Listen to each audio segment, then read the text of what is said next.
exatamente o que a gente, inclusive, tinha conversado antes. Mas não sei se vocês perceberam, que eu acho que é meio evidente na hora que você percebe isso, que os dois filmes, eles têm essas figuras de poder, essas sociedades secretas, esse universo que você não sabe direito. A gente até estava comentando que o quanto que a sessão anterior, que foi de Olhos Bem Fechados e Rede de Intrigas, chamava Paranoia por Dentro. Era muito como personagens, os protagonistas, tanto do apresentador de TV do Rede de Intrigas, quanto o personagem do Tom Cruise no De Olhos Bem Fechados, aos poucos eles vão sendo envolvidos numa trama muito maior do que eles vão descobrindo quase que por acaso e entendendo que aquilo tudo controla tudo que está ao redor deles. Esses dois filmes de hoje, eles poderiam estar dentro desse contexto da Paranoia por Dentro, né? Só que tem um aspecto que muda um pouco, que é a dimensão. A gente não está falando do sistema, a gente não está falando de teorias da conspiração de grande escala, e sim coisas que acontecem na vizinhança, nos arredores. Daí o título da sessão de hoje, que é O Diabo Mora ao Lado. É esse aspecto mais familiar da maldade. E aí tem um ponto que os dois protagonistas dos dois filmes são minorias. A gente tem a mulher de um lado e a mulher, como a Joyce estava colocando quando a gente estava conversando um pouco antes de começar, que é uma mulher que é infantilizada.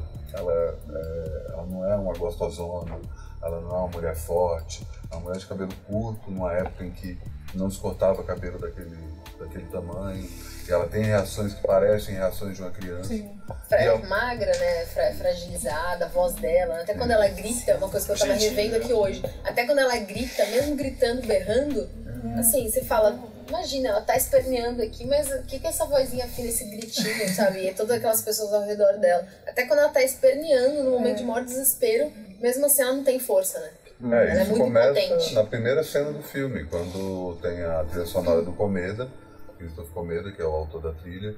Ele fez a trilha de abertura, que chama Lullaby, e o canto da Mia Farrow não estava no canto original, não é parte da música. Ela canta, quase que um improviso que eles fazem em cima, e o jeito que ela canta, a música de produção, é infantilizada também. É uma coisa bem...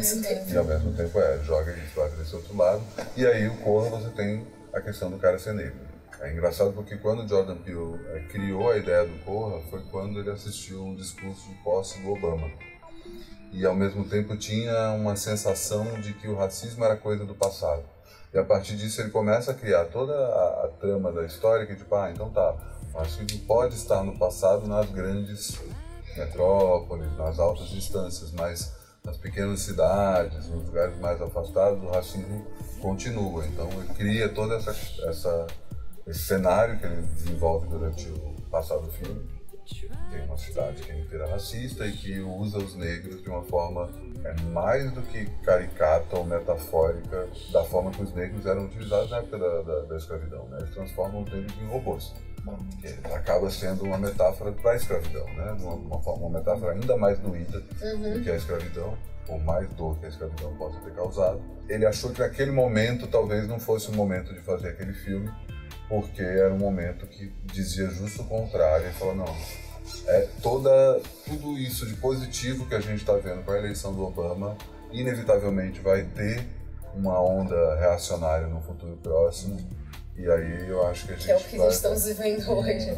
Ele conseguiu, infelizmente, ser profético nesse sentido, mas criar um filme num cenário até que desfaz qualquer tentativa mais conservadora ou de direita de dizer que não existe racismo, que questões raciais são questões que já foram resolvidas, que não há mais débito dos brancos ou privilégio dos brancos em relação às populações negras. Tudo está muito escancarado hoje, né? E o filme acaba sendo como uma metáfora pesada do que realmente já está acontecendo, né? Por mais que ele funcione como uma alegoria, como uma caricatura, não é uma caricatura engraçada.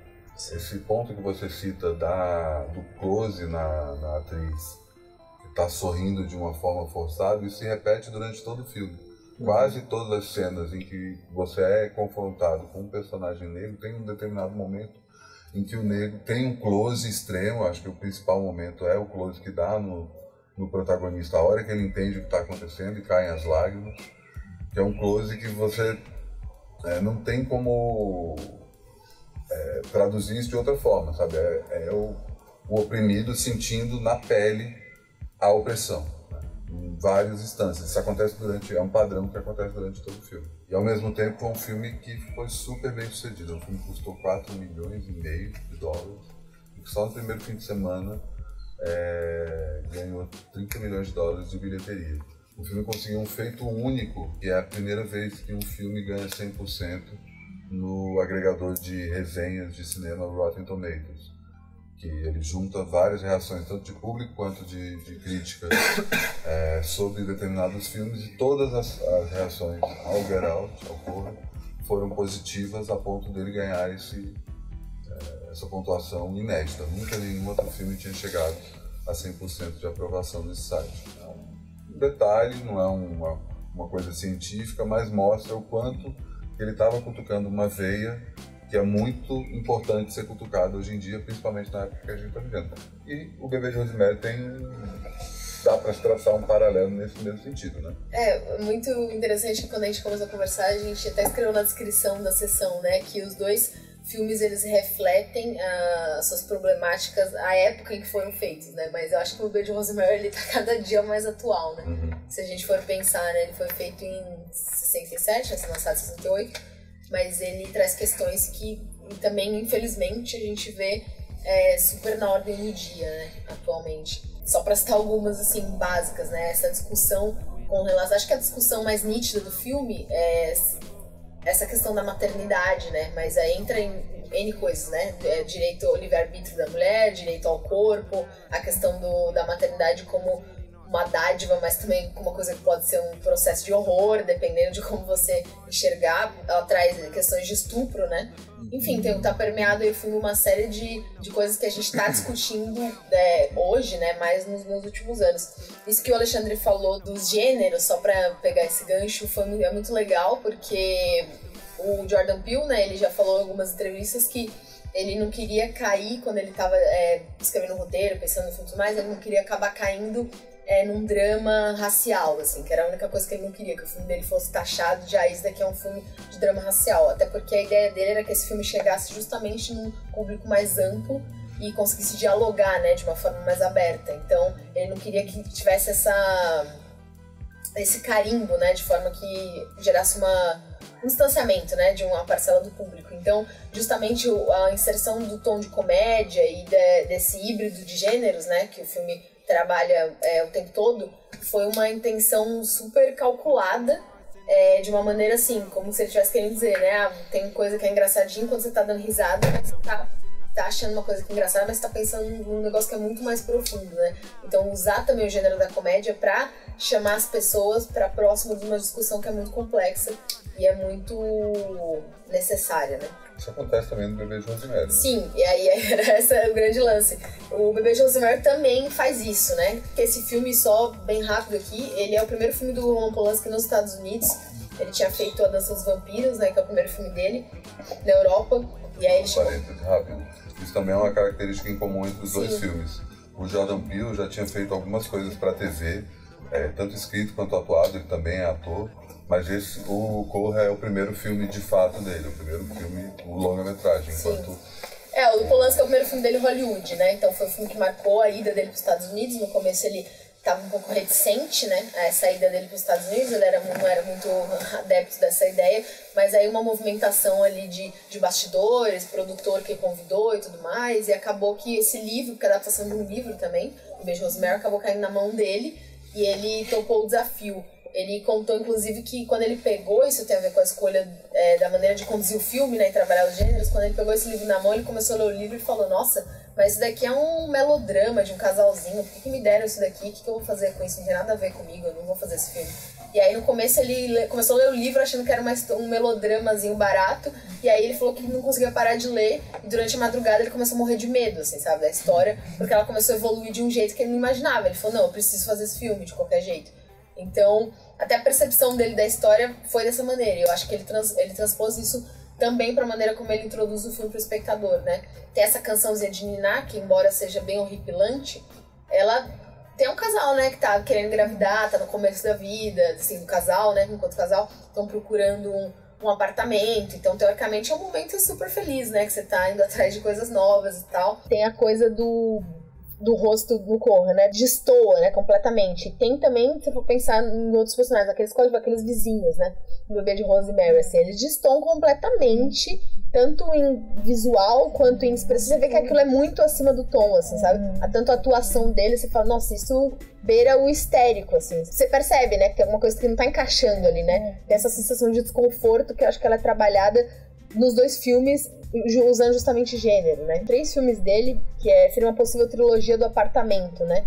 Que é o Bebê de Rosemary, o Repulso ao Sexo, né? Que traz a Catherine Deneuve, também bem no estereótipo do personagem da Mia Farrow, né? E o Inquilino também. São 3 filmes que se passam dentro desse espaço geográfico, né? Para discorrer dessa questão mesmo, né? De como tanto o cenário como o personagem, né? Que isso é muito nítido. A casa também da família da garota no Corra. Também, enfim, é o lugar onde ele tá preso, né?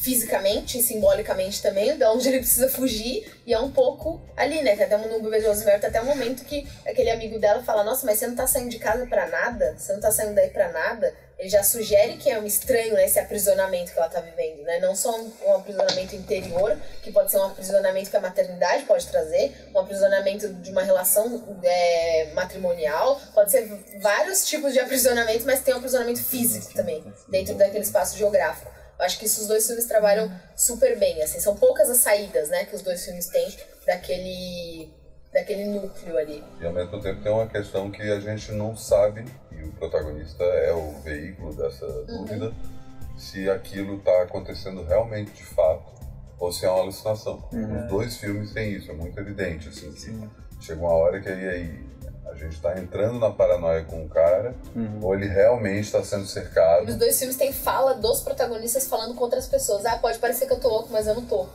A Rosemary e o personagem. E o Daniel Kaluuya também, falam no telefone sempre com alguém. E o telefone também, inclusive, os 2. Falando, não, pode parecer que eu tô louca, essa história é muito louca, mas é real, você tem que acreditar em mim, né? Que geralmente ela pedindo socorro pro médico e ele pedindo socorro pro amigo, né? Pro policial. Apartamento, né? Ele, no caso do Bebê de Rosemary, ele caiu com uma luva, assim, né? Acho que pra contar essa história. O prédio da Cota. Dakota. Central Park, em Nova York. Exato. Que é super... É bem estranho, né? Porque ao mesmo tempo que é luxuoso, eu já ouvi relatos de pessoas que foram lá e conheceram, falam que é muito difícil entrar lá, é uma coisa, é quase sociedade secreta pra morar lá mesmo, assim, porque inclusive John Lennon morava lá, né, com a Yoko Ono, foi lá que ele foi assassinado, na frente daquele prédio. Eles meio que não queriam que celebridades morassem lá, porque eles não gostam muito de movimentação, então até eles tiveram problemas, tiveram que ser aprovados pelos moradores de lá pra entrar. Então é meio sinistro, assim. Ele tem toda uma construção gótica, né, que destoa demais, assim, da atmosfera do entorno. E a coisa da trilha sonora que você falou do início, é muito legal como ele trabalha também no Bebê de Rosemary, a mesma trilha, só que com dinâmicas diferentes, né? Então tem o lá, lá, lá, que até no final também serve com isso. E aí, conforme o filme vai avançando, ele vai repetindo essa canção de Niná, sem a voz dela, só que você percebe, né? E vai ficando cada vez mais sombrio, né? Com notas mais graves, assim. Então, é como se começasse assim, meio que no auge da felicidadezinha, tô ninando meu filho aqui, e no final vai ficando mais sinistro, né? Conforme o filme vai avançando, assim. Vários momentos, acho que toca umas 4, 5 vezes, né? Durante o filme, assim. Que é super pontuado. Falando em coisas sinistras também, e pegando essa conexão aí do prédio da Cota, o Roman Polanski era casado com a Sharon Tate, que foi assassinada no ano seguinte, em 69, pelo Charles Manson, né, que entrou numa festa e matou 4 pessoas e feriu outras tantas, um crime que é até hoje emblemático. E ele escreveu na parede da festa, com o sangue das vítimas, Helter Skelter, que era uma música dos Beatles. Sim. E depois o John Lennon morre, depois de morar no apartamento em que o Polanski filmou o Bebê de Rosemary, né? Eu gosto de comentar um pouco também esse momento que os Estados Unidos vivia, né? Não só os Estados Unidos, mas o mundo ocidental, mas pensando mais nesse contexto, né? Esse momento dos anos 60 que decadência de valores e contestação de valores. Então, ao mesmo tempo que, enfim, uma geração mais jovem, a gente tá falando um pouco da nova Hollywood, né? No cinema isso é visto também, né? A chegada de diretores europeus em Hollywood, o Roman Polanski é um deles, o movimento da nova Hollywood, né? Diretores que passam a contestar o modos de produção do cinema clássico e estético e tudo mais. E tem esse momento dos anos 60 que foi uma emergência, acho que os anos 60 foi o ápice, né? Da emergência de rituais, né? De igrejas, de rituais satânicos e tudo mais. Então teve esse momento nos Estados Unidos em que não isso só disso, encontrou... né? Tem uma coisa, tem um revival que está muito ligado ao movimento hippie de misticismo. Sim, e aí vai desde essa coisa mais sombria, satanismo, luciferianismo, coisas mais pesadas, até coisas que não vão para outro espectro, que é New Age, sei lá, tarô, astrologia. Enfim, foram esoterismo. Uma volta à ancestralidade, à magia ancestral, graças a essa conexão via hippie, né? E também é importante falar disso porque, além disso tudo, tiveram várias outras transformações sociais. Os dois filmes eles poderiam se passar nas épocas em que o outro foi feito. Sim. Sabe? Tipo, também é uma coincidência muito feliz. Você comentou sobre o fato do Bebê de Rosemary poder ter sido uma influência no Get Out, mas a primeira referência do Corra é um filme também de 68, que é Adivinha Quem Veio para o Jantar, que é o filme com Sidney Poitier, que é um ator negro. Primeiro ator negro ganhou o Oscar. Primeiro ator, justamente por esse filme, que ele vai conhecer a família da namorada dele branca, sem que a família saiba que ele é negro. Então todo o desconforto que não acontece no Corra, ele é previsto, ele acontece no Adivinha Quem Vem Pro Jantar, e o Corra acaba criando uma sensação adversa, porque você acha, principalmente a partir dos questionamentos do começo, do protagonista, que você vai repetir uma situação parecida, um desconforto com a família racista, uma família que nem necessariamente se admite racista, mas tem o racismo estrutural colocado, que vai estranhar o namorado da filha, o fato de ele ser negro. E aí a gente, o próprio espectador cria essa expectativa, né? De tipo, vai ficar uma saia justa, vai ficar um momento desconfortável, e aí chega a primeira coisa, é que o cara é super progressista, inclusive o ator, cujo nome me foge de memória agora, que é o cara que faz o pai da namorada, o personagem mais conhecido dele é um personagem super progressista na série West Wing, que é uma série que fala sobre a presidência dos Estados Unidos. Ele é o democrata mais Obama possível, né? O West Wing, inclusive, é um spoiler da série, não é um grande spoiler, mas nas últimas temporadas você tem a ascensão de um personagem progressista, que no caso do seriado é um latino. E aí é um Obama latino. E aí 10 anos depois da série ter acabado, 10 anos não, acho que um pouco menos, acontece a eleição do Obama. Então West Wing é tido como uma série meio visionária, entendendo que o que aconteceu durante os governos Bush teve uma reação mais progressista, e esse personagem que é o mais progressista é o mesmo ator que faz esse personagem que votou no Obama, que a primeira coisa que ele fala é que ele não tem problema com a cor da pessoa. Então é um racismo muito mais disfarçado do que o racismo que a gente viu no Adivinha Quem Veio Pra Jantar, que é um filme de 50 anos antes. Mas o Bebê de Rosemary também tem isso. Embora ele não seja tão explícito, tão didático quanto o Corra. Estou falando de racismo, é uma questão racial, é um negro dentro de um contexto branco. Tem toda a questão da mulher, da fragilidade feminina, que a mulher não pode ter escolha. O papel que a mulher tem na sociedade. Essa ideia, né, tipo, não, se é mulher, lógico que você tem que ter filho e tudo mais. Ao mesmo tempo que ele não tem essa negação da maternidade, né, a gente tá até falando da cena de que ele não mostra o bebê, né, que é uma escolha, assim, incrível, de um diretor do calibre dele, né, de fazer, uma coisa que o Hitchcock fazia muito, também essa coisa de ocultar, né, o que a gente quer ver o filme todo e tal. Tem essa como que eu posso dizer? Esse dilema mesmo, né? Não sei se dilema é a palavra, mas, por exemplo, que nem quando ele fala a cena final, né?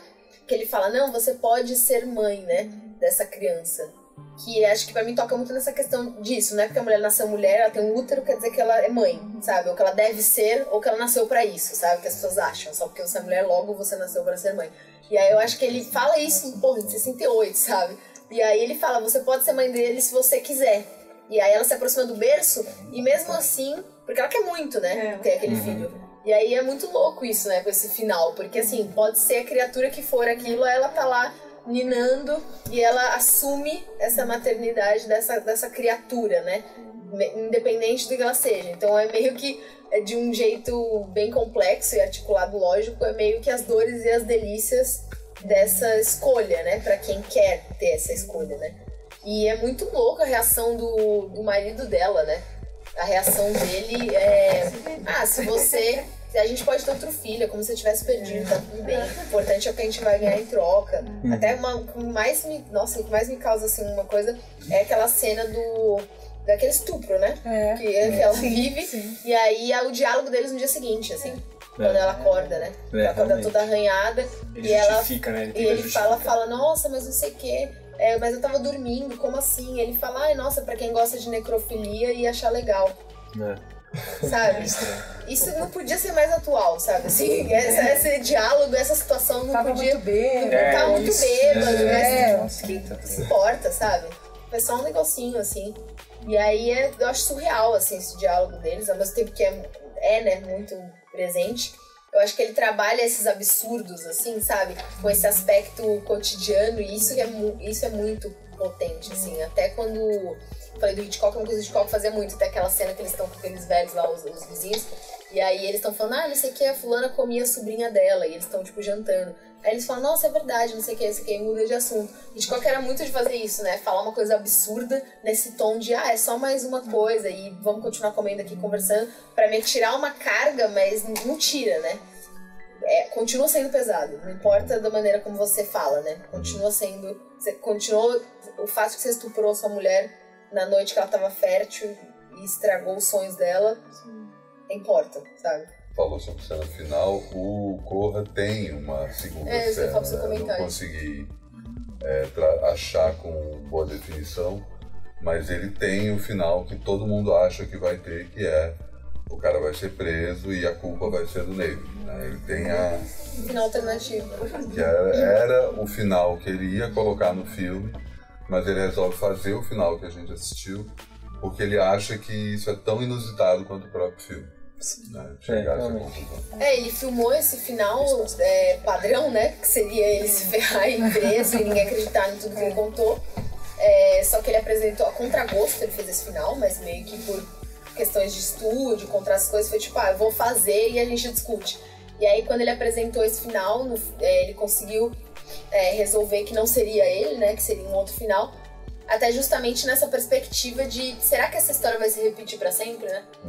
Será que a gente vai ficar reforçando essa história até quando, né? Até quando a gente vai estar nisso, sabe? Então, foi um pouco assim, não, esse final é o que eu gostaria que fosse, é o que a gente tem que lutar pra ser, sabe? Porque o negro não tem que acabar na prisão pra sempre, sabe? Tipo, já deu disso.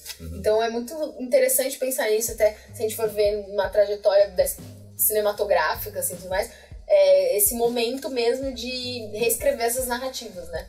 Talvez daqui 20 anos a gente olhe pra trás e enxergue o Corra dessa maneira, né? Como uma tentativa de reescrever essa narrativa que virou um clichê, mas é porque é o que é, né? É um clichê baseado na realidade, assim, né?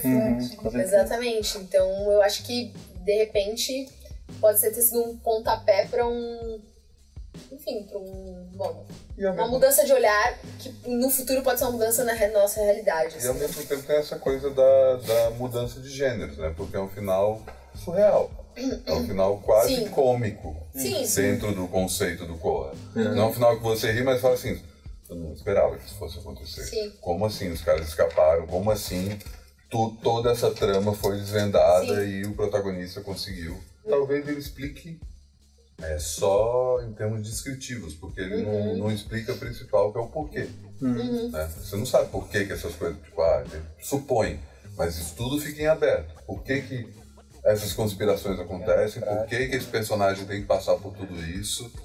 Você acha que... Então a descrição é uma descrição mais do modo do que do sentido. Do dispositivo mesmo, né? E até a maneira como ele faz no caso do Bebê de Rosemary, por exemplo, até a maneira como ele faz é muito interessante, porque ela vai descobrindo aos poucos, à medida que a gente vai descobrindo, e ela vai descobrindo pelos livros, né? Então é uma coisa do meio até de detetive, né? Vai pegando uma pista aqui, outra ali, não é uma coisa que acontece assim, né? É uma coisa que vai acontecendo, anagrama, tem um game ali, né? Que existe no filme pra ela chegar no final, no entendimento, e aí tem essas reviravoltas também, né? Nossa, legal, o Dr. Hill vai me salvar. Não, só que não, né? E aí volta de novo. Então tem esse efeito também de que ela nunca vai conseguir. Tanto que, não sei, né? A gente pode até fazer uma leitura que supostamente ela meio que não conseguiu, né? Ela se aliou àquela galera, né? Tipo, você não pode que o inimigo se junte a ele, né? No final das contas, por uma razão ou outra, ela acabou tendo que se aliar, né? Porque ela não ia ter como um final de Corra. Que tem uma redenção, né? Maior e tal. Dá pra perceber essa estrutura de poder nessa reuniãozinha final, né? Que tem aquele cara principal, e aí tem aquelas duas mulheres que são mais velhas, que tinham um papel importante também, né? Porque caso ela rejeitasse a criatura, seriam aquelas duas que iam cuidar, iam pegar o papel de mãe. Mas você viu que todos os convidados que chegavam ali, ou quando ela chegou e as pessoas que não conheciam ela, a primeira pergunta que falava, ela que é a mãe, mas não era de um jeito meio preocupada, era um jeito com um pouco de curiosidade, tipo, como se ela tivesse um papel de destaque dentro daquela organização, entendeu? E aí, até mais do que o pai, né? E aí é muito louco isso mesmo, porque ao mesmo tempo que ela representa o perigo, né, porque ela tá tentando lutar contra aquilo e não vai conseguir, mas ela tenta, de qualquer forma, ela tem essa coisa, né, tipo, se você quiser assumir essa criança, o espaço tá aberto pra você e tudo mais. Então ela tem esse protagonismo ali dentro, ao mesmo tempo que ela é a pessoa mais manipulada, ela tem esse protagonismo, esse poder, eu também acho. Depois dessa maternidade, ela ganha esse poder. Os dois filmes também eles trabalham com uma coisa que é parecido com a gente falou isso na segunda sessão, sobre o Edith e os Olhos Fechados, que são filmes que, quando você revê, você vê as coisas do ponto de vista da conspiração. Você já sabe o que vai acontecer, você entende que o protagonista está sendo cercado, que ele é uma presa, e você vê tudo sendo formado ao redor dele, enquanto ele está ali sem entender se aquilo realmente está acontecendo de fato, se é uma alucinação. É muito legal isso. Em comum. O Corra tem algumas outras características que eu queria também reforçar, que é um filme muito construído em referências. Ele tem uma série de referências a filmes de terror e a filmes de temática negra, principalmente estéticas, mas a cena de abertura do Corra, não sei se é a cena de abertura não, mas a cena em que ele conhece a cidade que a namorada dele veio, é uma referência à cena de abertura do Halloween, de John Carpenter. A Noite dos Mortos-Vivos, que é o primeiro filme de Jorge Romero, cujo protagonista também é usado como uma metáfora para racismo. Isso foi a centelha que deu uma coisa na cabeça do Jordan Peele, ele falou, preciso fazer um filme em que eu coloque o racista como um monstro de filme de terror. Aí depois ele vem com essa ideia quando ele vê esse discurso do Obama, como eu estava comentando. Mas a ideia original de tratar o racista como o monstro, né? Um monstro muito próximo, mas ainda assim um monstro que não é sobrenatural, vem do primeiro filme do Jorge Romero. Tem também uma outra situação que ele faz, que é todo o processo de hipnose que a mãe da namorada dele faz com o Chris, é inspirado no processo de hipnose do Silêncio dos Inocentes, quando o personagem do Anthony Hopkins consegue hipnotizar a personagem da Jodie Foster. Tanto o negro quanto a mulher e a criança, né? Geralmente são as vítimas certeiras, né? De filmes de vários gêneros, né? Principalmente filmes de terror. Principalmente filmes de terror, /horror, né? E a gente poderia fazer uma leitura também do... Ele até comentou, falar, o Iluminado, de repente, poderia ser um filme que estaria aqui, né? Não, são vários. Sim, o Exorcista também tem isso, o Poltergeist também tem isso, o Exorcismo de Emily Rose, o próprio A Noite dos Mortos-Vivos, enfim, tem vários filmes de terror que usam o protagonista como um personagem fragilizado, que não é um cara, herói, que vai resolver tudo na mão, mas uma pessoa que você acha que é a principal vítima, é o primeiro que vai ser morto, e no final é justamente quem sobrevive. Falando das construção dos personagens, também escolha de atores e tudo mais, tudo perpassa isso. Tem muito a escolha da Mia Farrow, né, com o Bebê de Rosemary, que eu tenho comentado no início, esqueci. Ela não ia ser atriz, né, que ia viver esse... A Jane Fonda foi cotada, uma série de atrizes foram cotadas, e o Polanski não queria muito que fosse ela, ele queria uma atriz mais, assim, encorpada e tal, que tivesse uma presença, não sei o quê, que na minha visão não ia funcionar muito pro filme, né, porque não ia imprimir essa coisa de uma mulher indefesa e super fragilizada e tal. E aí quando ele conheceu a Mia Farrow, ele falou, não, é ela é essa pessoa. E aí o interessante é que o marido dela é o John Cassavetes, né? Que é um diretor e tal, super famoso, e ator também, né? E ele é 9, 10 anos mais velho que ela, né? Além de tudo, né? Que é um outro padrão também, né? Já tem uma estrutura de poder aí dentro dessa relação, né? Então a gente tá falando aí desse ritual satânico, mas assim, o inimigo pode ser o próprio marido dela, né? Claro. No caso, né? Dentro dessa configuração, né? Ameaça constante, né? Dela tá com um cara que ele tem essa superioridade, né? Não só física, né? Quanto de presença, de idade. Então ele tá ali, ele tá nessa relação de poder com ela de várias maneiras diferentes, né? Até pensando agora aqui, essa cena a super expectativa dela, né? Contando o calendário. Ai meu Deus, hoje é minha noite fértil, vai ser o melhor momento da minha vida. Só que o prazer, ele é negado a ela, né? Sim. Porque ela é estuprada, né? Não pode ser especial, não pode ser bom pra você, sabe? Você tá ali pra engravidar e ótimo, sabe? Você cumpriu o que tinha que ser. Então tem muito essa, assim. São 2 filmes que são feitos em épocas muito turbulentas, né? Sim. Épocas sociais tensas e provenientes de transformações que estão acontecendo em várias instâncias, né? Então, são filmes que são parecidos também nesse sentido, né? Filmes que acabam refletindo transformações sociais que geram os próprios filmes. E que acontecem nesses 2 momentos, né? Os 2 filmes, né? Trazem questões que aconteciam na época de um e que acontecem ainda hoje, né? Tanto a questão racial quanto a questão da mulher, com novas leituras, mas estão aí até hoje. Infelizmente. Não tenho dúvida que toda essa onda reacionária é só uma reação à mudança que já aconteceu. Sim, algo maior que eu acho que é irreversível, né? A mudança social já aconteceu, por mais que os setores mais conservadores acham que seja possível voltar, eu acho que isso não tem volta. Por mais que Handmaid's Tale esteja aí falando que esse passado está mais presente do que a gente pensa, que é importante, inclusive, que a arte tem essa função. Eu acho que, no fim das contas, essa que é o motivo da gente discutir cultura e gostar de cultura e querer entender melhor esses, tanto filmes quanto livros, peças. É pra gente entender que essas mudanças, elas são irreversíveis e que a gente tem que tomar muito cuidado, porque as reações a elas são sempre barulhentas, para ficar no eufemismo.